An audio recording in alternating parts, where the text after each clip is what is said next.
샬롬, 반갑습니다. 오늘 현장에서 월삭 기도회가 있는 날이지요. 8월 3일 토요일 새벽 하나님께 올려드립니다. 함께 나는 세상의 빛으로 찬양 부르십니다.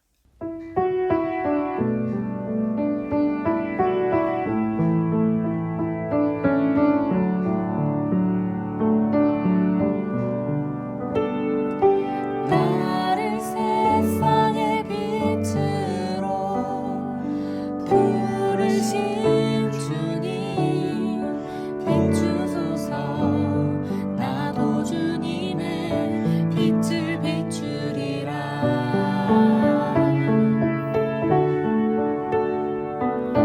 나를 세상의 빛으로 부르신 주님 비추소서.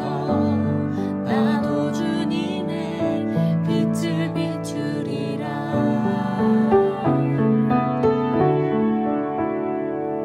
어둠을 밝히는 빛, 온 세상을 비추는 빛, 산 위에 마을이 숨기지 못하네. 어둠을 밝히는 빛, 온 세상을 비추는 빛, 산 위에 마을이 숨기지 못하네. 오늘 말씀 에베소서 5장 13절에서 14절, 에베소서 5장 13절부터 14절까지입니다. 내일 온 세대 예배 그리고 성찬 위에서 기억해 주시고 참여해 주시고 기도하는 마음으로 함께 해 주시기 바랍니다. 허락하신 말씀 함께 읽겠습니다. 그러나 책망을 받는 모든 것은 빛으로 말미암아 드러나나니 드러나는 것마다 빛이니라. 그러므로 이르시기를 잠자는 자여 깨어서 죽은 자들 가운데서 일어나라. 그리스도께서 너에게 비추이시리라 하셨느니라. 오늘의 기도 제목, 주님의 빛을 비추는 삶을 살게 하소서. 주님의 빛을 비추는 삶을 살게 하소서. 바울 사도는 너희와 그들, 빛과 어둠을 대조하면서 어두운 일, 은밀한 일, 부끄러운 일에 참여하지 말고 오히려 책망하라, 즉 드러내라고 명했습니다. 그러면서 책망함이 어떤 것인지를 다시 구체적으로 오늘 본문을 통해 설명을 해줍니다. 논쟁이나 말싸움이 아니라 이 드러냄도 결국 삶의 열매, 빛의 열매라고 합니다.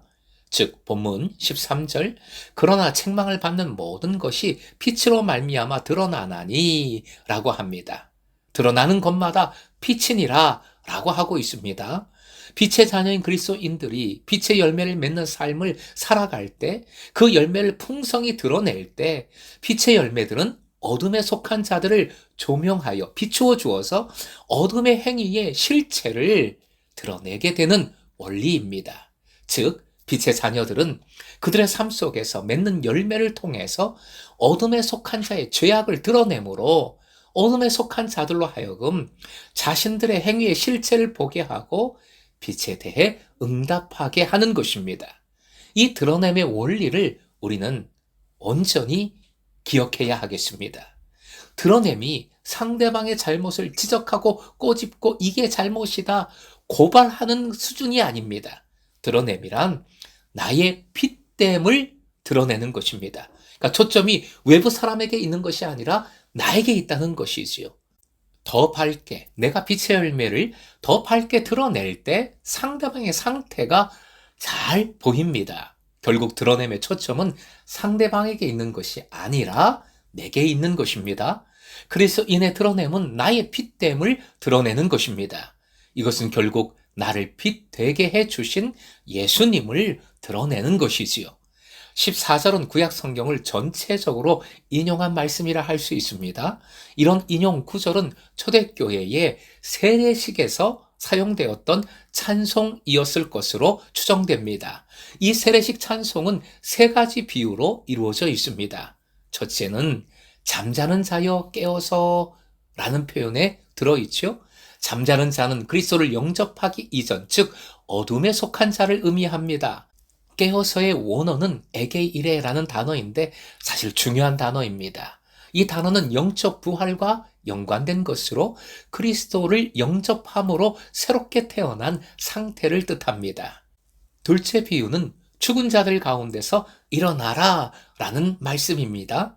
죽은 자들은 앞서 언급한 잠자는 자와 일어나라는 깨어서와 병행된 것으로 동일한 뜻입니다.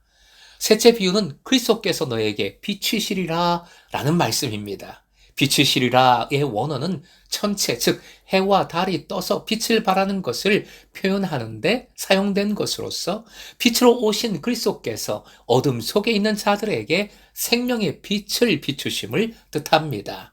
이사야서 연결해서 60장 1절 말씀 화면 보시고 함께 읽겠습니다. 예루살렘아 일어나서 빛을 비추어라. 구원의 빛이 너에게 빛이었으며 주님의 영광이 아침 해처럼 너의 위에 떠올랐다. 이것은 비그리스도인이 어두운 잠에서 깨어나 생명의 빛 속으로 들어가는 새로운 탄생을 체험함을 잘 보여줍니다.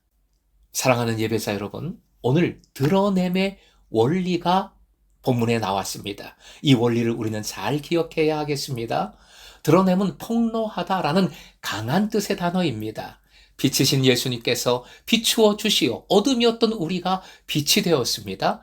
빛이 된 우리는 빛의 열매를 맺고 삽니다. 주님의 빛을 비추는 삶을 살아갑니다. 그리할 때 아직 어둠에 있는 이들이 그 빛을 통해 자신의 어둠이 무엇인지 깨닫게 됩니다. 드러나게 되는 것이지요. 예수님을 믿는다고 하는 자들로부터 우리를 구원하여 주소서라는 구호에서부터 이제는 충격적이지 않은 신조, 개독교라는 말까지, 그리고 0%에 가까워지는 미래 세대 복음화율도 그렇고 우리는 정말 척박한 신앙의 상황 속에서, 현실 속에서 살아가고 있습니다. 이러한 현실을 보면서 여러 가지 분석과 비판과 대책들이 쏟아져 나옵니다. 강팍한 세대에 대한 한탄과 근심도 큽니다. 하지만 가장 중요한 것은 외부가 아니라 우리들 자신입니다. 즉 그리스도인 한 사람 한 사람의 삶입니다. 빛을 받은 자로서 빛된 삶을 살아가는 그 삶이 가장 중요한 것이지요. 마가복음 4장 21절 함께요. 예수님은 또 이렇게 말씀하셨다. 등불을 켜서 그릇이나 침대 아래 둘 사람이 있겠느냐? 오히려 그것을 등잔대 위에 올려놓지 않겠느냐? 등불 사실 희미합니다. 이 시대의 등불은 더 희미했습니다. 그래도 빛입니다. 촛불만 있어도 어두움은 물러갑니다. 아무리 작은 불이라도, 시원치 않은 불이라도 등잔대 위에 올려놓아야 하는 빛입니다. 잠자는 자여 깨어서 죽은 자들 가운데서 일어나라 명하십니다. 지금 나에게 주시는 말씀으로 듣고 일어나십시다. 지금 교회에게 명하시는 말씀으로 듣고 순종하십시다. 다시 우리의 빛을 발하십시다. 등잔대 위에 올려놓고 빛을 비추십시다. 예수 그리스도께서 비추어 주시는 그 풍성한 빛을 더 받아 누리시길, 그래서 그 빛을 다시 세상을 향하여, 이웃들을 향하여 환하게 비추는 삶을 살아가는 금성의 제자 되시길 주님의 이름으로 축원드립니다.